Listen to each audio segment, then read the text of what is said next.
Welcome to the Libido Lounge, where we focus on all things love, lust, and libido. We believe that fabulous sex is important to health as exercise and good food.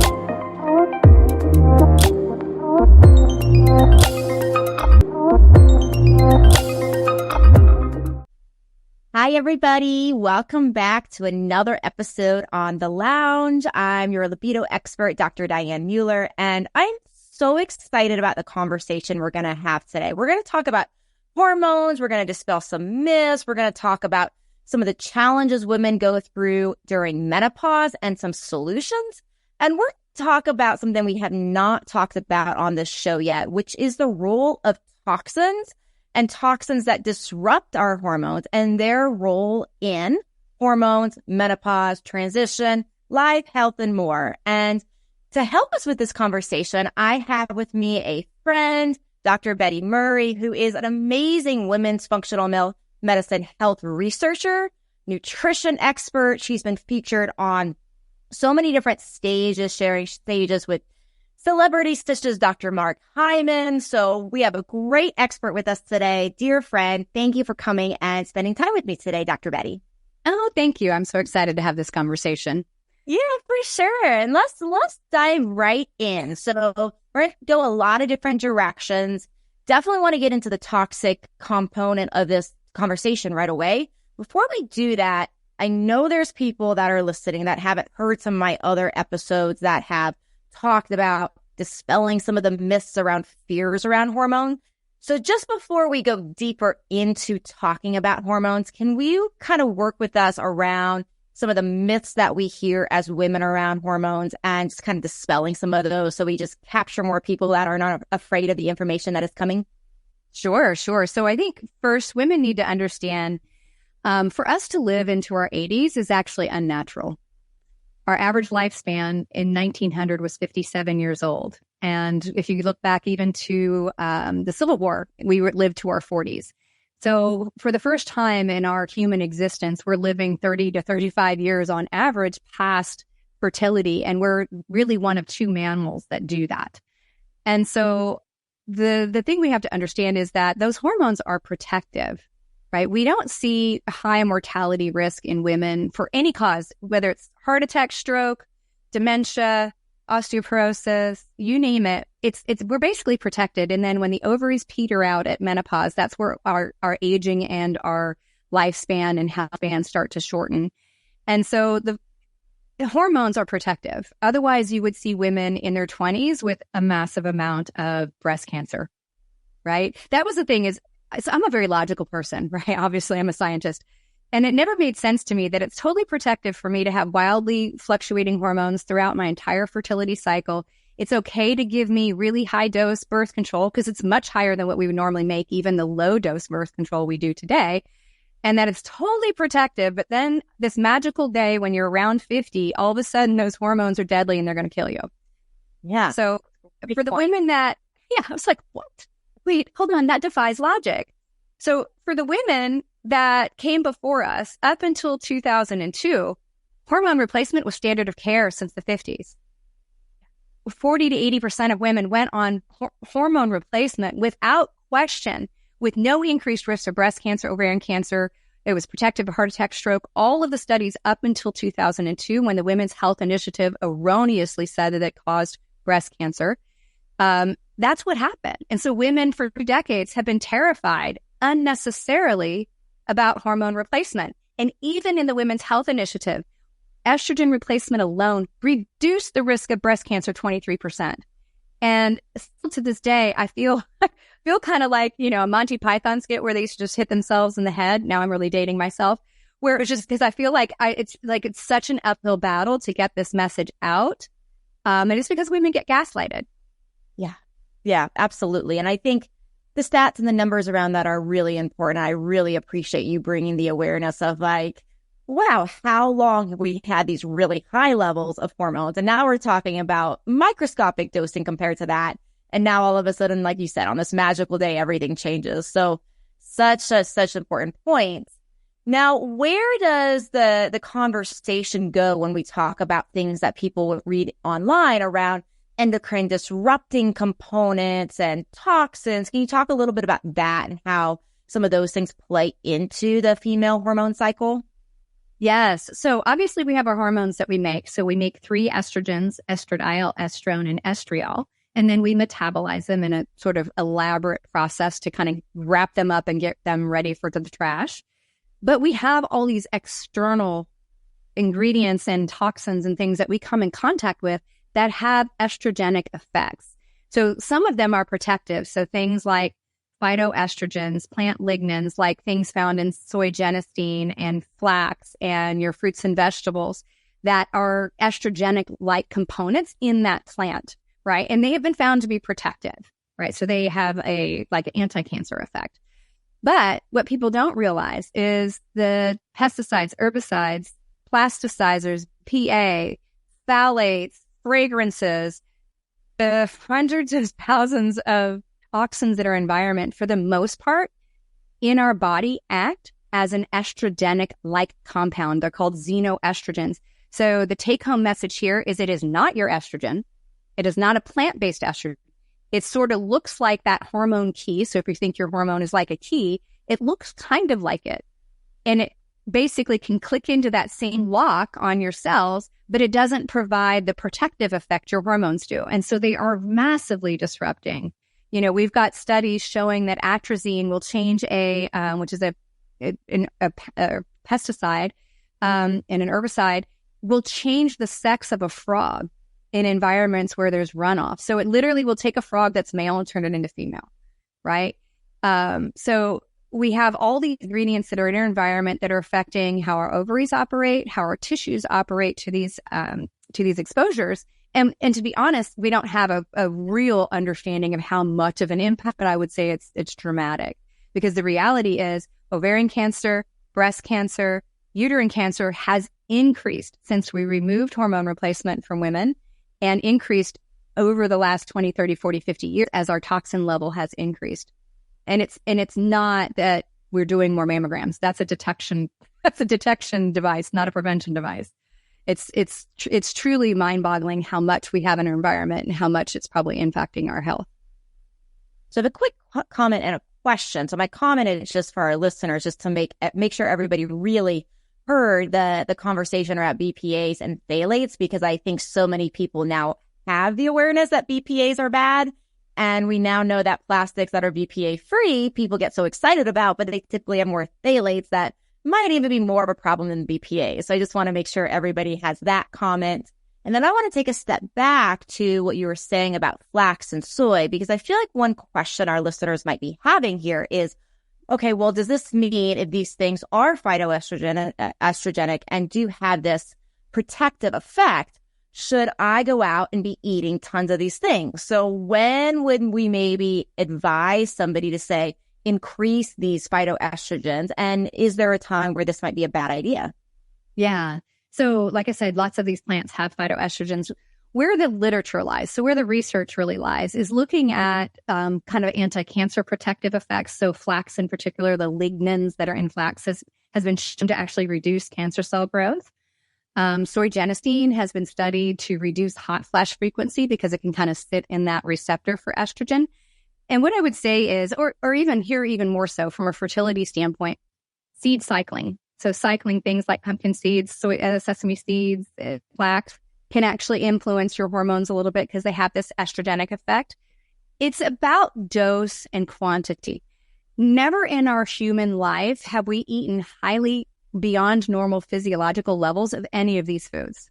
So we didn't take, 8 cups of flax or whatever, grind it up and drink it. Never have we done that. So I would say look at foods as what your grandmother or great-grandmother would have looked at. They wouldn't have downed 2 cups of flaxseed a day. You shouldn't either, right? We don't have anywhere where we're studying this. It's like, how would we naturally normally eat it? Have a variety of these foods in our diet because they have a protective effect, but that doesn't mean super dosing. I'm a nutritionist. If you want to see people with really crazy dietary habits, talk to nutritionists. Really.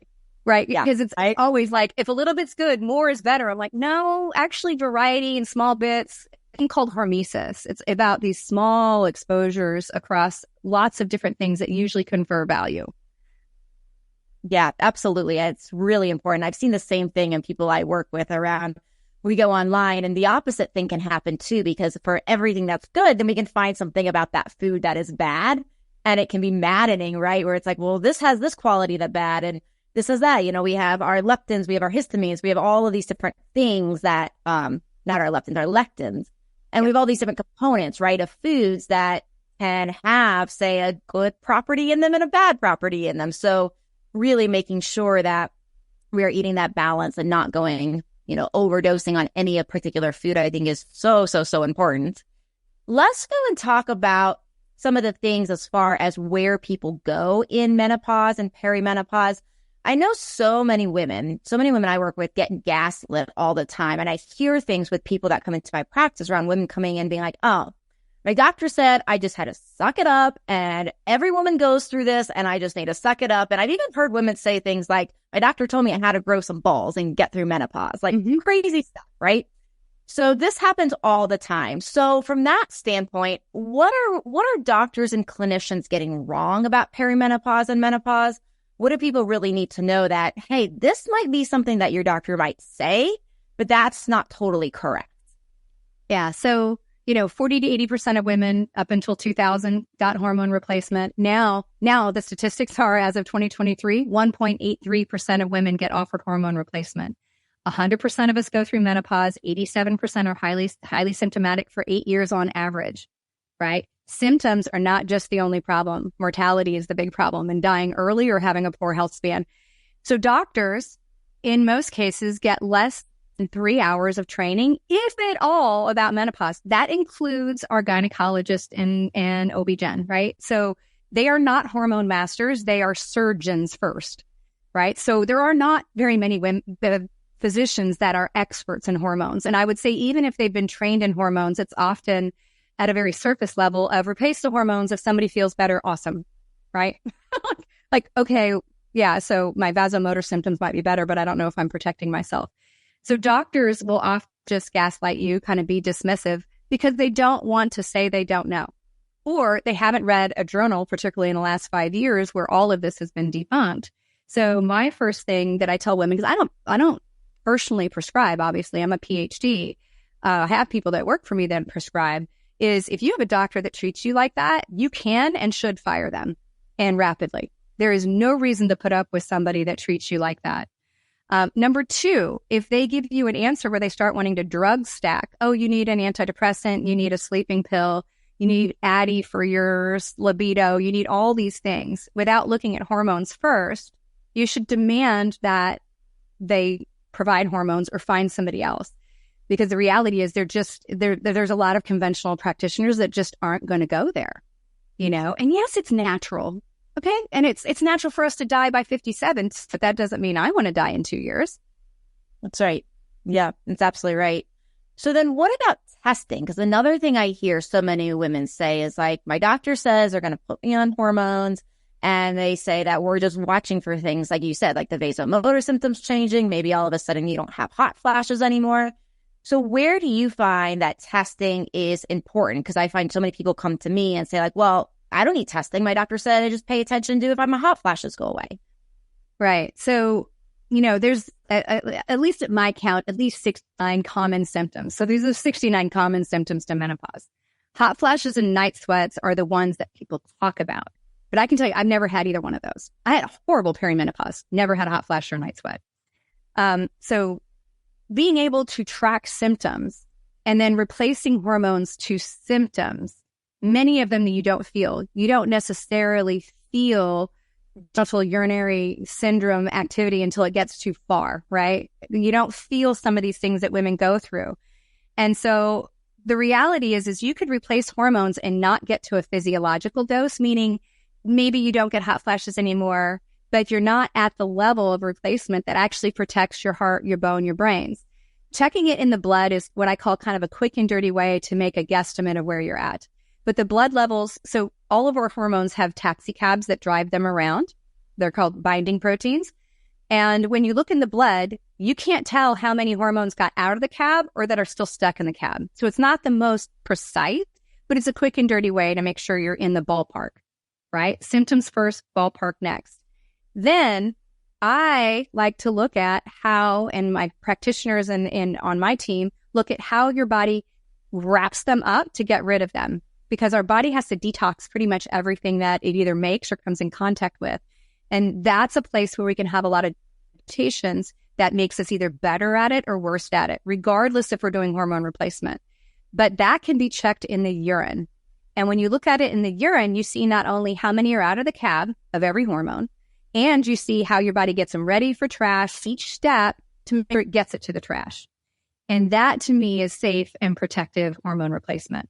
And that's the paradigm my team works in, because at that point, even if you're not doing hormone replacement, your risk for breast cancer goes up in menopause as your ovaries die off, right? And stop making hormones. So the reality is this pathway is important even if you don't replace hormones. And so this is something we can check and we can monitor long term. And then you adjust dosing to that, because you want to protect your brain, your heart, your bones, not just hot flashes. Yeah, absolutely. And I think one of the things too to throw in there that I find is super helpful for women to understand is that some of these pathways you're talking about, right? We know as researchers that some of those pathways create estrogens that damage our DNA, right? So we're talking about all the things that we don't want to have happen, all the aging, say, negative problems that will come up for people. There's a lot of reasons for that, but certainly keeping the DNA healthy is going to help with any anti-aging processes for sure. So from a standpoint, so we're talking hormones, we're talking about toxins, making sure that people are really avoiding these things.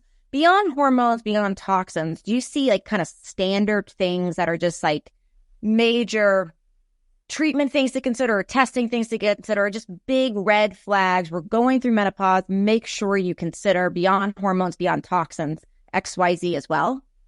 Yeah. So, this is why I went back for my PhD. I was already in functional medicine. I'm like, why is my perimenopause so damn bad? And, I'm asking all the luminaries. They're like, oh, this, that. I'm like, no, I'm still not getting better. I have a lot of genetic mutations in those estrogen detox pathways. So some of the red flags maybe you need to take a deeper dive, regardless if you're doing hormones or not. If you were a woman that had heavy periods, crampy, clotty, fibroid, fibrocystic breast, endometriosis, ovarian cysts, those are all red flags that there's probably issues in this pathway, right? Some of the other ones that people don't necessarily think about is a lot of women will say, you know what, Betty, I could handle champagne, wine, and beer, whether you're gluten-free or not. And then all of a sudden, when I get into my mid-40s, it's like I can't handle those things anymore. I get a histamine response, or I get a headache, or I get bright red, or I feel bad. Those are also classic signs that the last step of wrapping up your hormones don't work very well. So a lot of times I can just ask a lot of questions and I can start like honing in very quickly on, we got to test your hormone detox pathways to see how you do it. And even, the sort of weight gain around perimenopause. So all women on average have a risk to increase their body weight by 10 to 15%. So if you're a 150-pound woman, you can expect 15 to 22 pounds of body weight gain as you go through menopause. There's a ton of reasons why. But the women that have those estrogen pathways that don't work very well tend to clinically, what I see anecdotally, I don't have data behind this, have more of a weight gain as they get into that time period and a harder time losing it. And for me, that was like that. I gained 35 pounds. It felt like it was overnight. And I had been a bodybuilder, so I knew how to manipulate body comp. And everything that I'd ever done before my 40s never worked again. I had to completely change everything I did. And I got it off, and I've kept it off for 6 years, but it took going back to school and figuring this stuff out to do it. Yeah. I think there's probably a couple big light bulb moments for people in what you just said, especially around things like, that change in alcohol, those change, like the inability to have just those tiny little things that we do where it's like, we can get away with this. And all of a sudden it's like, whoa, I can't get away with anything anymore without having a pretty significant repercussion, whether, like you said, it's some sort of just redness on the face or headache or something small from a glass of champagne, or it's the weight or whatever else. So such good information today. I want to make sure that people know about your hormone imbalance quiz. So that's quiz.metabolicblueprint.com. So we will have this in your show notes. Can you tell us a little bit about that quiz? Because that's a totally free quiz, right, for everybody? Yes, it is. So that quiz, so when you're in perimenopause and menopause, the first thing you got to know is you already have a dominant hormone problem. Estrogen and progesterone, all your sex hormones are all over the place. But often there's also other hormone imbalances like thyroid goes along with it, adrenal and cortisol for sure. Often we have too much stress, and then also blood sugar management and how our body kind of processes insulin and those other hormones. So this quiz helps you figure out your most dominant problem, right? And how to address it both nutritionally. And then there's also some suggested supplements that help that I created. So yes. Okay. Amazing. Thank you for that gift. And then before we wrap up, I just want to ask, is there any like takeaway final point, like we have to say this before we wrap up thing today to leave us with? Yeah. So I think my absolute final statement is hormone replacement is protective, right? Hormone replacement is protective, particularly if you use topical estrogens, you use oral progesterone to help particularly with sleep, and you got to replace testosterone too. It's not just a men's hormone, it's a women's hormone. And if there are, additional things we want to look at, and like I said, I'm very much of personalized medicine, the deeper dive of looking at your hormone metabolism and your genetics help you understand that. But hormones are not the dangerous, burglar hiding in your car kind of thing that's going to carjack you. They are protective, and we need to quit scaring women around that. And if we felt better, we would be able to do better. We'd be able to have the life that we deserve in this next act. Amazing. Thank you so much. And everybody, we'll have all the information about the quiz as well as how to work with Dr. Betty and her team to balance your hormones, balance your life, just get back on track. Well, all of that in the show notes today. Thank you so much for being here with us today. Thank you for having me. And everybody, this is Dr. Diane signing off, reminding you to stay sexy, stay classy, be a little badassy. We'll see you next time. Thank you for listening to the Libido Lounge. Please don't keep me a secret. Please share this with your friends. You can find me on YouTube, on Instagram, as well as how to work with me at mylibidodoc.com.